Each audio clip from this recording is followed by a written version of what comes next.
മക്കളെ, ഐഷ് മൈസൂർ സാധാരണഗതിയിൽ ഐഷ് എന്നാണ് ഇത് അറിയപ്പെടുക. All India institute of speech and hearing. അപ്പോൾ അവിടുത്തെ BSLP കോഴ്സിൻ്റെ 2026-27 വർഷത്തേക്കുള്ള അഡ്മിഷനുമായിട്ട് ബന്ധപ്പെട്ട നോട്ടിഫിക്കേഷൻ വന്നിട്ടുണ്ട്. അപ്പോൾ അതുമായിട്ട് ബന്ധപ്പെട്ട കാര്യങ്ങളാണ് ഈ വീഡിയോയിൽ ഉണ്ടാവുക. കോഴ്സ് ഞാൻ തുടക്കത്തിൽ പറഞ്ഞിരുന്നു, bachelor of audiology and speech language pathology BSLP കോഴ്സാണ്. 80 സീറ്റാണ് ഉണ്ടാവുക. അപ്പോൾ ഇത് ശരിക്കും പറഞ്ഞാൽ ഒരു +2 കഴിഞ്ഞ കുട്ടിക്ക് അപേക്ഷിക്കാവുന്ന കോഴ്സ് മാത്രമാണ് ഞാനിതിൽ പറഞ്ഞത്. ഇതിനകത്ത് ഡിഗ്രി കഴിഞ്ഞ് അപേക്ഷിക്കാവുന്ന കേസുണ്ട്, PhD കോഴ്സസ് ഉണ്ട്, അതൊന്നും ഞാനിതിൽ മെൻഷൻ ചെയ്യുന്നില്ല. +2 പാസ്സായ ഒരു കുട്ടിക്ക് അപേക്ഷിക്കാവുന്ന BSLP കോഴ്സിൻ്റെ കാര്യം മാത്രമാണ് ഈ വീഡിയോയിൽ ഉണ്ടാവുക. ഇനി ആ കോഴ്സിൻ്റെ പ്രത്യേകത നോക്കിയാൽ, ഡ്യൂറേഷൻ ഓഫ് ദ പ്രോഗ്രാം 4 വർഷമാണ്. അതായത് 6 സെമസ്റ്ററും 1 വർഷത്തെ ഇൻറ്റേൺഷിപ്പുമാണ്. അങ്ങനെ ആകെ 4 വർഷത്തെ പ്രോഗ്രാമാണ്. 80 സീറ്റാണ്.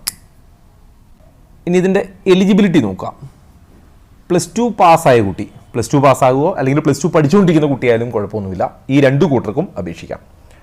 പക്ഷേ എന്ത് ചെയ്യണമെന്ന് വെച്ചാൽ 50% മാർക്ക് ഉണ്ടാവണം. 50% mark physics, chemistry, maths, biology. ഇതിൽ ഫിസിക്സ്, കെമിസ്ട്രി, മാത്സ് പഠിച്ചവർക്ക് അത് മതി, ഫിസിക്സ്, കെമിസ്ട്രി, ബയോളജി പഠിച്ചവർക്ക് അതായാലും മതി. ഇത് 4 പഠിച്ചവർക്ക് ഇത് 4 കൂടെ ചേർത്ത് 50% അഗ്രിഗേറ്റ് മാർക്ക് ഉണ്ടായാൽ മതി. ഇൻഡിവിജ്വലി അല്ല, എല്ലാം കൂടെ ചേർത്ത് 50% മാർക്ക് ഉണ്ടാവണം.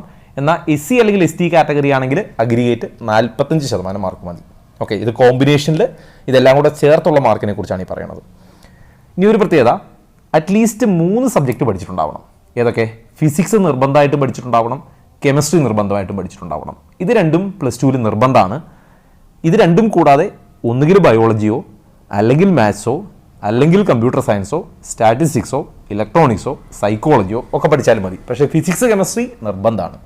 അപ്പോൾ ഇതിലേതെങ്കിലും, ഈ ഫിസിക്സ്, കെമിസ്ട്രി 2 പ്ലസ് ഇതിലേതെങ്കിലും ഒന്ന്, ചിലപ്പോൾ ചില കുട്ടികൾ ബയോളജി അല്ലെങ്കിൽ ബയോ മാത്സ് രണ്ടും പഠിച്ചിട്ടുണ്ടാവും, അത് പ്രശ്നമില്ല. മിനിമം 3 സബ്ജക്റ്റ് പഠിച്ചിട്ടുണ്ടാവണം. അറ്റ്ലീസ്റ്റ് 3 സബ്ജക്റ്റ് എന്നാണ് പറഞ്ഞിരിക്കുന്നത്. ഇനി മോഡ് ഓഫ് സെലക്ഷൻ നോക്കുക. ഇതൊരു എൻട്രൻസ് എക്സാമിൻ്റെ ബേസിലാണ്, ഐഷ് നടത്തുന്ന എൻട്രൻസ് എക്സാമിൻ്റെ ബേസിലാണ്. ഇതിൻ്റെ സിലബസ് NCERT സിലബസ് ആണ്, അഥവാ CBSE സിലബസ് ആണ്. ഇതിൻ്റെ പേരിലാണ് അല്ലെങ്കിൽ ഇതിൻ്റെ ബേസിലാണ് അഡ്മിഷൻ നടക്കുക. ഇനി ഇതിൽ all candidate except those applying under the foreign കോട്ട, ഈ ഫോറിൻ നാഷണൽ കോട്ടയിൽ അപ്ലൈ ചെയ്യുന്നവർ എക്സാം എഴുതേണ്ടതില്ല. ബാക്കിയുള്ളവരെല്ലാം തന്നെ എൻട്രൻസ് എക്സാം എഴുതണം. അത് 4 സബ്ജക്റ്റിൽ 3 സബ്ജക്റ്റ് എഴുതിയാൽ മതി. ഫിസിക്സ്, കെമിസ്ട്രി നിർബന്ധമാണ്. അതുകൂടാതെ നിങ്ങൾക്ക് വേണമെങ്കിൽ ബയോളജി ചൂസ് ചെയ്യാം, അല്ലെങ്കിൽ മാത്സ് ചൂസ് ചെയ്യാം ഓപ്ഷണലായിട്ട്. പക്ഷേ അതിലൊരു പ്രശ്നമുള്ളത് എന്താണെന്ന് വെച്ച് കഴിഞ്ഞാൽ, പ്രിഫറബിളി നമ്മൾ പറയുക ഫിസിക്സ്, കെമിസ്ട്രി, അത് കഴിഞ്ഞ് ബയോളജി എടുക്കുകയായിരിക്കും നല്ലത്. കാരണം സ്കോർ ടൈ ആയാൽ പ്രയോറിറ്റി വരിക ബയോളജി കുട്ടിക്കാണ്. മാത്സ് എഴുതുന്നതുകൊണ്ട് കുഴപ്പമുണ്ടായിട്ടല്ല, പക്ഷേ ഫിസിക്സ്, കെമിസ്ട്രി, ബയോളജി പഠിച്ച ഒരു കുട്ടിക്കും ഫിസിക്സ്, കെമിസ്ട്രി, മാത്സ് എഴുതിയ ഒരു കുട്ടിക്കും ഒരേ മാർക്കാണെങ്കിൽ PCB ഫിസിക്സ്, കെമിസ്ട്രി, ബയോളജി പഠിച്ച കുട്ടിക്കായിരിക്കും റാങ്കിൽ പ്രിഫറൻസ് വരിക. അതും ശ്രദ്ധിക്കണം. ഇനി ഇതിൻ്റെ സീറ്റ് ഡിസ്ട്രിബ്യൂഷൻ നോക്കുക. ജനറൽ മെറിറ്റിൽ 10 കുട്ടികൾക്ക് ജനറൽ സീറ്റ് ഉണ്ടാവും, 10 കുട്ടികൾക്ക് സെൽഫ് ഫിനാൻസിങ് സീറ്റ് ഉണ്ടാവും. പിന്നെ നോർത്ത് ഈസ്റ്റിന് ഓരോ സീറ്റ് വീതം, ഡിപ്ലോമ കഴിഞ്ഞവർക്ക് ഓരോ സീറ്റ്, അതായത് സ്പീച്ച് ആൻഡ് ഹിയറിംഗിൽ ഡിപ്ലോമ കഴിഞ്ഞവർക്ക് ഓരോ സീറ്റ്, ഫിസിക്കൽ ഡിസബിലിറ്റി ഉള്ളവർക്ക് ഓരോ സീറ്റ്, ഫോറിൻ സ്റ്റുഡൻസിന് 3 വീതം സീറ്റ്, EWS ഉള്ള കുട്ടികൾക്ക് 4 വീതം സീറ്റാണ്. അതായത് ഈ SFS എന്ന് പറയുന്നത് സെൽഫ് ഫിനാൻസിങ് സ്കീമിലാണ്, ജനറൽ മെറിറ്റിലും. ഇതിൽ ഫീസ് ഹൈ ആണ് എന്ന് ഓർക്കുക. ഈ സെൽഫ് ഫിനാൻസിങ്ങിൽ കയറിയാൽ ഫീ നിങ്ങൾക്ക് ഹൈ ആയിരിക്കും, മറ്റേത് ജനറൽ സീറ്റ്. അപ്പോൾ ഇതിൻ്റെ രണ്ടിൻ്റെ ഫീ ഞാനിതിൽ എൻഡിൽ പറയും. സെൽഫ് ഫിനാൻസിങ്ങിൽ അപ്പോൾ ഒരേ 20 പേരെ എടുത്താൽ അതിൽ ആദ്യ 10 പേർക്ക് ജനറൽ സീറ്റാണ് കിട്ടുക, ഫീസ് കുറവായിരിക്കും. മറ്റേത് സെൽഫ് ഫിനാൻസിങ് ആണ്, ഫീസ് കൂടും. ഇനി SC കാൻഡിഡേറ്റിന് 6 സീറ്റാണ് ജനറൽ ഉള്ളത്, സെൽഫ് ഫിനാൻസിങ്ങിൽ 6 സീറ്റുണ്ട്. STയിൽ 3 സീറ്റ് മെറിറ്റിലുമുണ്ട്, 3 സീറ്റ് സെൽഫ് ഫിനാൻസിങ്ങിലുമുണ്ട്. OBC 11 സീറ്റ് മെറിറ്റിലും 11 സീറ്റ് സെൽഫ് ഫിനാൻസിങ്ങിലുമുണ്ട്. അങ്ങനെ മെറിറ്റിൽ 40 സീറ്റ്, അതായത് ലോ ഫീസിൽ നിങ്ങൾക്ക് പഠിക്കാം. പിന്നെയുള്ള 40 സീറ്റ് ഹൈ ഫീയിലാണ് പഠിക്കേണ്ടത്. ഇങ്ങനെയാണ് 80 സീറ്റ് ഉണ്ടാവുക. 40 സീറ്റ് മെറിറ്റിൽ കുറഞ്ഞ ഫീസിലും 40 സീറ്റ് ഹൈ ഫീസ് കൂടിയ ഇനത്തിലും അല്ലെങ്കിൽ സെൽഫ് ഫിനാൻസിങ് സെഷനിലുമാണ്. അപ്പോൾ ഇത് രണ്ടും കൂടെ ചേർത്തിട്ടാണ് 80.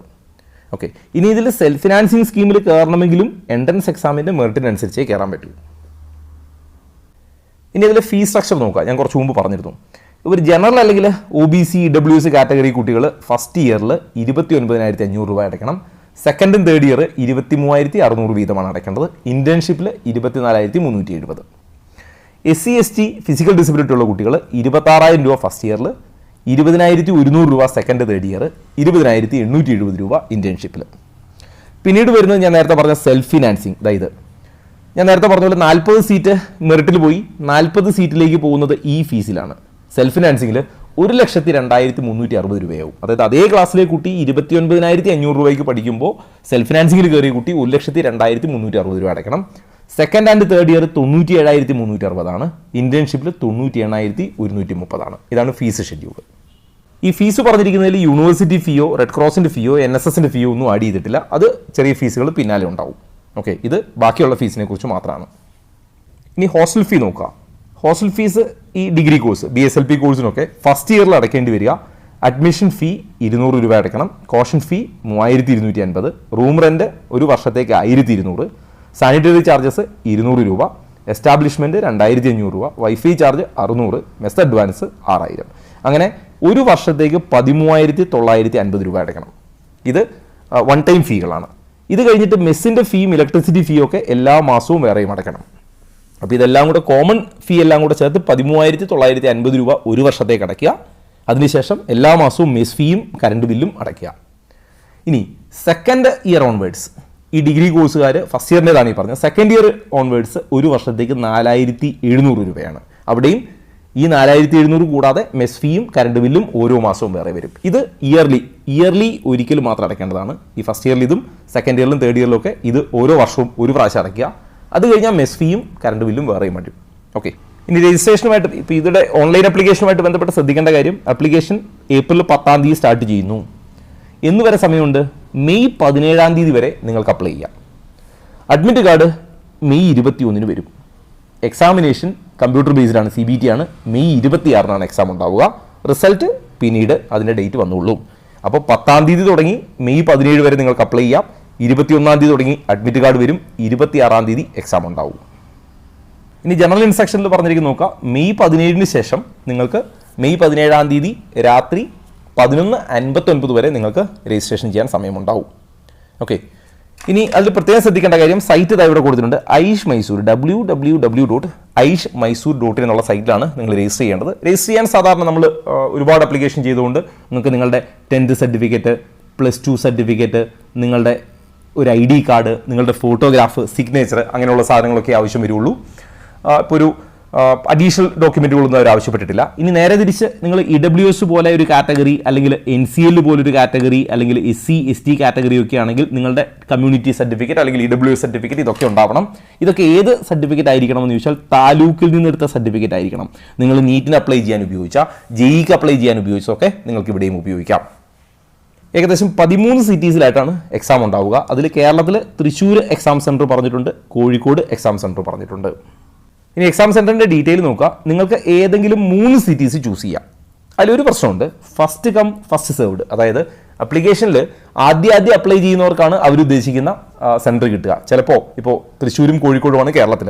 അപ്പോൾ ഒരുപാട് കുട്ടികൾ കോഴിക്കോട് കൊടുക്കുകയും കോഴിക്കോട് അവർ അക്കോമഡേറ്റ് ചെയ്യാൻ ഉദ്ദേശിച്ച എണ്ണത്തിൻ്റെ അപ്പുറത്തേക്ക് പോയി കഴിഞ്ഞാൽ ചിലപ്പോൾ നിങ്ങൾക്ക് കോഴിക്കോട് കിട്ടില്ല. അതുകൊണ്ട് മാക്സിമം സ്പീഡിൽ അപ്ലൈ ചെയ്യുക. അപ്പോഴാണ് നിങ്ങൾ ഉദ്ദേശിച്ച സെൻറ്റർ കിട്ടുക. അതേപോലെ പറഞ്ഞിട്ടുണ്ട്, പിന്നീട് ടെസ്റ്റ് സെൻറ്റർ ചേഞ്ച് ചെയ്യാനുള്ള റിക്വസ്റ്റ് ഒന്നും കൊടുക്കേണ്ട, അതൊന്നും നടക്കില്ല. അവർ ഇഷ്യൂ ചെയ്ത് കഴിഞ്ഞാൽ പിന്നെ നമ്മൾ അവിടെ തന്നെ പോയി എഴുതേണ്ടി വരും. അതുപോലെ അപ്ലൈ ചെയ്യുമ്പോൾ ശ്രദ്ധിക്കുക, നിങ്ങൾക്കൊരു വാലിഡ് മൊബൈൽ നമ്പറും ഇമെയിൽ അഡ്രസ്സും ഉണ്ടാവണം. കാരണം അതിലേക്കാണ് നിങ്ങൾക്ക് പിന്നീടുള്ള കമ്മ്യൂണിക്കേഷൻസ് ഒക്കെ വരിക. അപ്പോൾ അതും ശ്രദ്ധിക്കണം. സൈറ്റ് അഡ്രസ്സ് ഒരിക്കൽ കൂടി ഞാനിവിടെ കാണിച്ചിട്ടുണ്ട്, aishmysore.in എന്നുള്ള സൈറ്റിലാണ് ചെയ്യേണ്ടത്. ഇനി രജിസ്റ്റർ ചെയ്യാനുള്ള ഫീ നോക്കുക. ഓൺലൈൻ ആപ്ലിക്കേഷൻ്റെ ഫീ നോക്കുക. Bachelor of audiology and speech language pathology BSLP കോഴ്സിൽ ഒരു ജനറൽ കാറ്റഗറി അല്ലെങ്കിൽ OBC കാറ്റഗറി, EWS കാറ്റഗറിക്കൊക്കെ 2,030 രൂപയാണ് ഫീ അടയ്ക്കേണ്ടത്, രജിസ്ട്രേഷൻ ഫീ. എന്നാൽ SC ST ഫിസിക്കൽ ഡിസബിലിറ്റി ഒക്കെ 1,500 രൂപയാണ് അടയ്ക്കേണ്ടത്. ഇതൊരു പ്രത്യേകം ശ്രദ്ധിക്കുക, ഇത് നോൺ റീഫണ്ടബിൾ ആണ്. ഇത് രജിസ്ട്രേഷൻ ഫീ ആണ്. ഇത് ഒരിക്കലും നിങ്ങൾക്ക് തിരിച്ച് കിട്ടൂല. ഇത് അടച്ചത് തന്നെ രജിസ്ട്രേഷൻ ഫീ ആണ്. നിങ്ങളുടെ എക്സാമിൻ്റെ കോസ്റ്റും ഒക്കെ ആയിട്ടുള്ള ഫീ ആണ് ഈ വരിക. ഇനി എക്സാമുമായിട്ട് ബന്ധപ്പെട്ട കാര്യങ്ങൾ ശ്രദ്ധിക്കുക. Exam shall be conducted on single day in single session. ഒരൊറ്റ ദിവസം ഒറ്റ സെഷനായിട്ടാണ്, പല സെഷനായിട്ടല്ല നടക്കുക. ഇനി 4 സബ്ജക്റ്റിലാണ് എക്സാം ഉണ്ടാവുക: ഫിസിക്സ്, കെമിസ്ട്രി, ബയോളജി, മാത്സ്.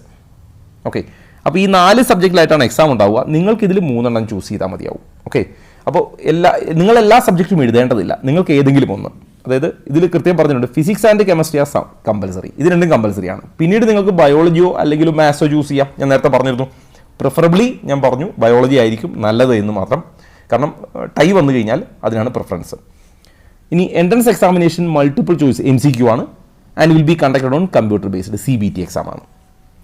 ഇതിൽ 150 ക്വസ്റ്റ്യൻ ഉണ്ടാവുക. അതായത് ഫിസിക്സിൽ നിന്ന് 50 ക്വസ്റ്റ്യൻ, കെമിസ്ട്രിയിൽ നിന്ന് 50 ക്വസ്റ്റ്യൻ, ബയോളജി അല്ലെങ്കിൽ മാത്സ് ഏതാണോ നിങ്ങൾ ചൂസ് ചെയ്യുന്നത് അതിൽ നിന്ന് 50. അങ്ങനെ ടോട്ടൽ 150 ക്വസ്റ്റ്യൻ ഉണ്ടാവും. 150 മിനിറ്റ് തന്നെയാണ് നിങ്ങൾക്ക് എക്സാമിന് ഉണ്ടാവുക. ഒരു ക്വസ്റ്റ്യൻ 1 മിനിറ്റ് എന്നുള്ള കണക്കിൽ 150 മിനിറ്റുമായിരിക്കും ഉണ്ടാവുക. ക്വസ്റ്റ്യൻ ഇംഗ്ലീഷിൽ മാത്രമായിരിക്കും. ഓക്കെ, അങ്ങനെ 150 ക്വസ്റ്റ്യന് 50 ക്വസ്റ്റ്യൻ ഒരു സബ്ജക്റ്റിൽ നിന്ന്, അങ്ങനെ ഒരു ക്വസ്റ്റ്യൻ 1 മാർക്കുമാണ് കേട്ടോ. ഇനി മാർക്ക് സ്കീം നോക്കുക. ഒരു ക്വസ്റ്റിന് കറക്റ്റ് റെസ്പോൺസ് ആണെങ്കിൽ 1 മാർക്ക്. അപ്പോൾ നിങ്ങൾ 150 ക്വസ്റ്റ്യൻ ആണ്, അപ്പോൾ 150 മാർക്കിനാണ് എക്സാം വരിക. അൺഅറ്റൻഡഡോ റോങ്ങോ ഒക്കെ ആണെങ്കിൽ 0 ആണ്. അപ്പോൾ നിങ്ങൾ ക്വസ്റ്റ്യൻ അറ്റൻഡ് ചെയ്തില്ലെങ്കിലും 0 ആണ്, നിങ്ങൾ നെഗറ്റീവ് വന്നാലും 0 ആണ്. നെഗറ്റീവിൽ ഇവിടെ നെഗറ്റീവ് മാർക്കിംഗ് ഇല്ല. അപ്പോൾ റോങ് ആൻസർ ആയാലും മാർക്ക് കുറയില്ല, 1 മാർക്ക് ശരി ഉത്തരത്തിന് കിട്ടും. തെറ്റിയാലും മാർക്ക് കുറയില്ല, അതിൻ്റെ ആ ക്വസ്റ്റിൻ്റെ മാർക്ക് കിട്ടില്ല എന്ന് മാത്രം. അപ്പോൾ ഓൾമോസ്റ്റ് ഐഷിൻ്റെ നോട്ടിഫിക്കേഷനുമായിട്ട് ബന്ധപ്പെട്ട് പ്രധാനപ്പെട്ട കാര്യങ്ങളെല്ലാം ഞാൻ സൂചിപ്പിച്ചിട്ടുണ്ട്. ഇനി ഇതിൽ പുതിയ അപ്ഡേറ്റുകൾ വരികയാണെങ്കിൽ ഞാൻ കമ്മ്യൂണിറ്റിയിൽ പോസ്റ്റ് ചെയ്യാം. കമ്മ്യൂണിറ്റിയുടെ ലിങ്ക് ഇതിൻ്റെ കമൻറ്റ് ബോക്സിൽ പിൻ ചെയ്തിട്ടുണ്ട്. എൻട്രൻസ് സംബന്ധമായ വാർത്തകളും അപ്ഡേഷനുകളും ഏറ്റവും വേഗം ആധികാരികമായി അറിയാൻ സബ്സ്ക്രൈബ് ചെയ്യുക, ബെൽ ഐക്കൺ അമർത്തുക. ഈ വീഡിയോ മറ്റു സുഹൃത്തുക്കളിലേക്കും ഷെയർ ചെയ്ത് നൽകുക.